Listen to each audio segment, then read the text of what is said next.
welcome back to the channel. Thanks for watching. Here's what I'm going to show you today. This is a 12-string Taylor acoustic guitar, and what a treat. This is called a 150E, which I did not think I would really enjoy playing this guitar. I took it on trade just to show you guys, but now that I've played it a bit, I'm really impressed. I've had a junky 12-string before that I didn't own, but I tried it and I didn't like it at all. But this guitar, the way the action is really playable and the sound is so full and articulate, it's really a pleasure. So let's just get started with our visual inspection, and then I'll try to run it through some sound samples for you. So here's the headstock, and as you can see, it has a lot of tuners, 6 per side, just as you would expect.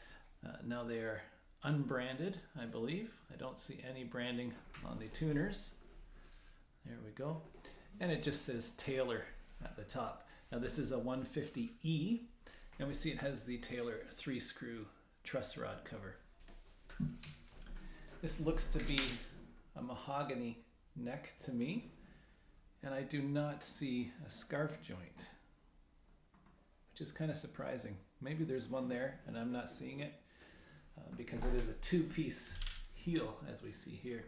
Now you hear something rattling around in there. That's the battery, I believe. I did not put a battery in there.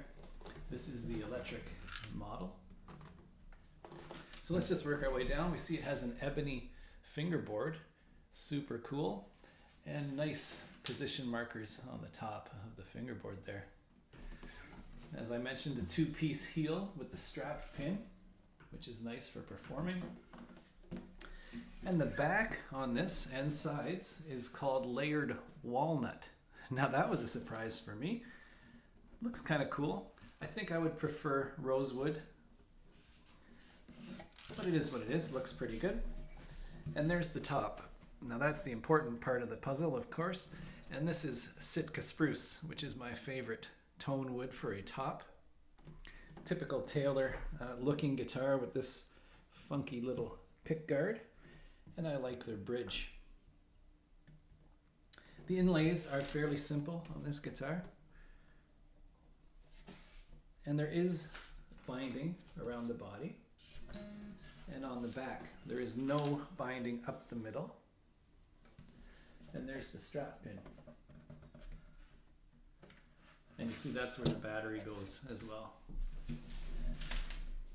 So this is a surprise. I really like it. It has a nice wide neck, of course, to accommodate all those strings.